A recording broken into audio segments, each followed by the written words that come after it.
모르는 건 모른다고 말씀드리겠습니다. 자, 지금부터 질의응답 받겠습니다. 예. 마이크 좀 주시죠.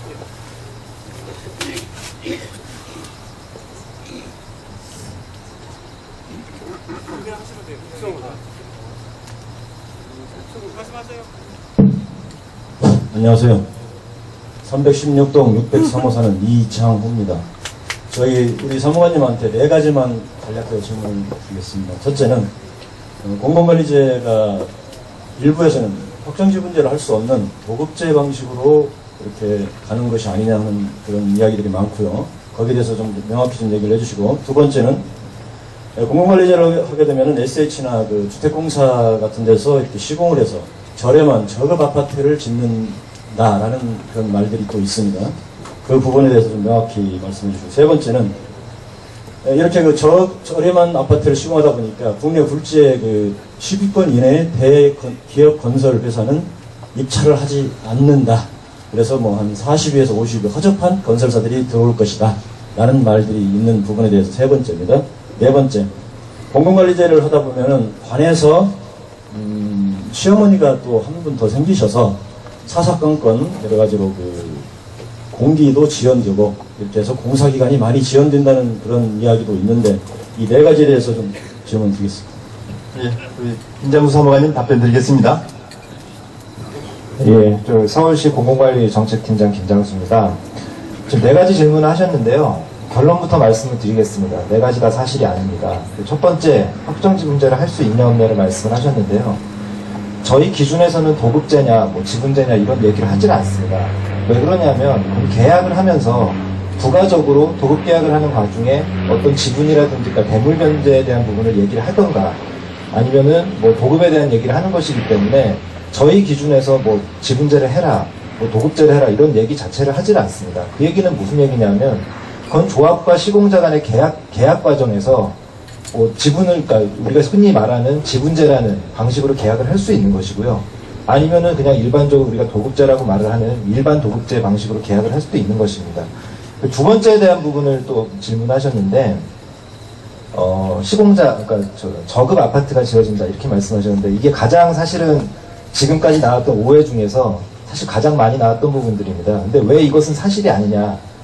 공공관리제도를 하면서 가장 중요한 점, 시공자 선정 부분에 대해서 가장 중요한 점은 기존에는 설계 도서를 작성하지 않고, 물론 하는 곳도 일부 있었습니다. 근데 대부분은 그 설계 도서라는 걸 만들지 않고 평당 얼마다 이런 식으로 계약을 해왔던 것입니다. 근데 앞으로는 이걸 이제 설계 도서라는 걸 만들어서 이제 입찰을 하게 되는데요. 이 설계 도서라는 것은 뭘 얘기하냐면 어떤 아파트가 지어지느냐 하는 설계 도서, 그러니까 도면, 그리고 물량이 어느 정도 들어가는지 물량에 대한 내역서, 그리고 이제 그런 도면에 다 표시할 수 없는 부분들은 이제 시방서라는 걸 또 표현을 하게 됩니다.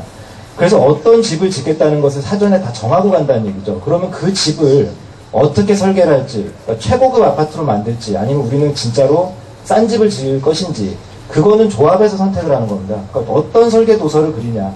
그러니까 최고의 집을 짓겠다 그러면 뭐 진짜 비싼 집이 나올 수도 있겠죠. 그러니까 그거조차도 순전히 조합에서 원하는 대로 집이 지어진다는 것입니다. 그러니까 뭐 공공관리를 한다고 해서 저급 아파트가 나온다는 거는 뭐 왜 말이 안 되는지 이해가 되시겠죠. 그리고 세 번째, 이런 이유로 뭐 시공사가 안 들어오겠다.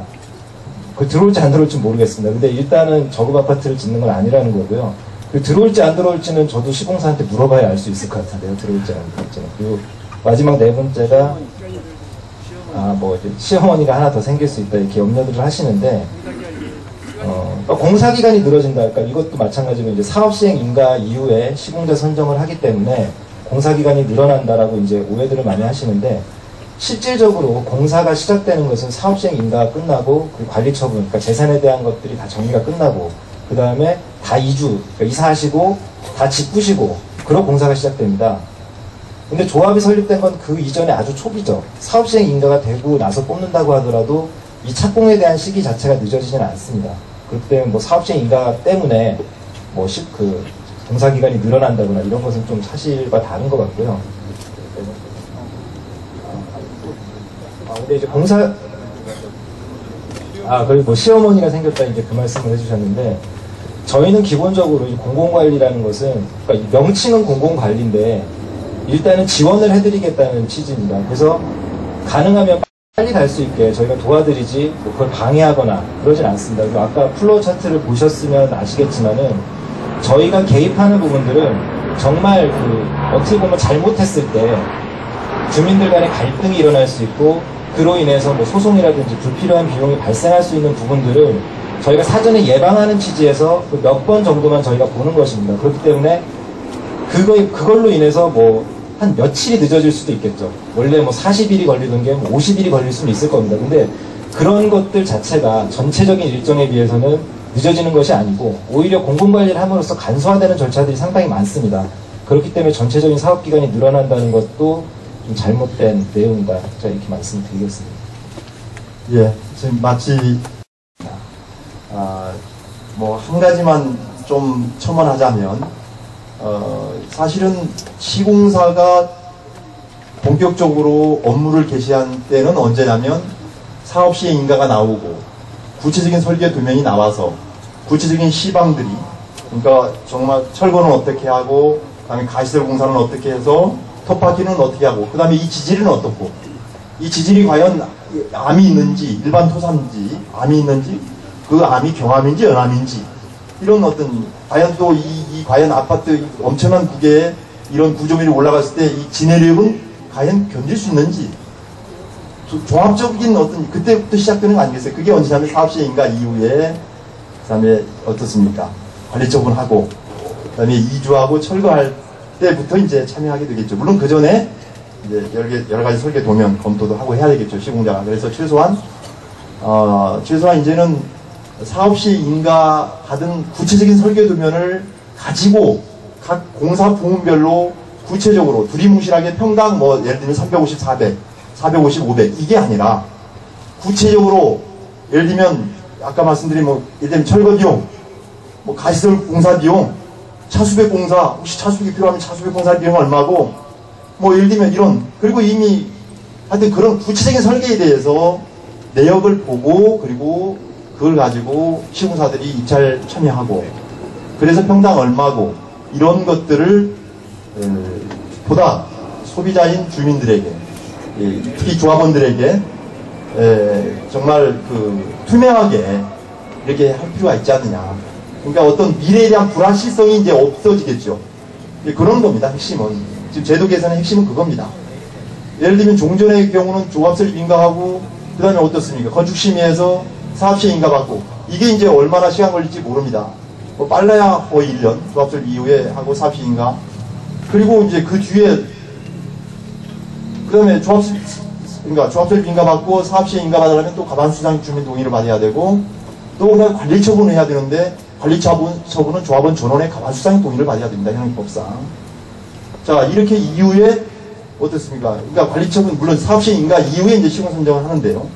이제 이런 앞으로 시간이 얼마나 걸릴지 모르기 때문에 이러한 미래에 대한 불확실성을 가지고 시공사도 또 공사비를 얼마나 한다는 게 대단히 참 불안하겠죠. 그래서 이제 물가연동제 적용하거나 또 이주 기간을 정해지고 그 기간에 이주를 못했을 때 어떤 연체료 이런 것들을 정할 수밖에 없습니다. 이제 그런 것을 좀 불확실성을 좀 많이 제거하자는 게 어찌 보면 시공사 선정과 관련돼서 공관리 제도의 아이템이 여러 가지 있지 않습니까? 정비사업체나 설계사 선정 기준안 또 그 다음에 시공 선정 기준안 또 추진율이 구성할 때 아예 공공에서 구성해주고 공공기금을 투자해서 그 다음에 조합 설립 인가할 때 조합장 선출부터도 원하면 선관위에 요청하면 마치 시의원 구의원 선출하듯이 선출도 해주는데 도와주고 뭐 이런 것들입니다. 이런 것들이 공공관리 제도여서 그동안 좀 투명하지 못하고 공정하지 못한 여러 가지 시비들 내용들을 좀 가능하면 없애주는 게 그거여서 하여튼 그러나 여러분들 종합적으로 봐야 되겠죠. 지금 빨리 했을 때 지금 빨리 예를 들면 시공사 뭐 선정해서 과연 갔을 때의 어떤 이익 또 아니면 이제 공공관리 했을 때의 어떤 여러 가지 이익 이것은 여러분들이 정말 많은 지혜를 한번 짜봐야 될 것 같아요. 뭐 어떤 제도라는 게 뭐 유리하다 불리하다 이렇게 단정적으로 우리가 이야기하기는 그건 아마 좀 어려울 거이고요. 어쨌든 공공관리 제도는 이렇게 주민들에게 보다 조금이라도 도움을 주기 위해서 그런 도입된 제도다. 이건 분명합니다.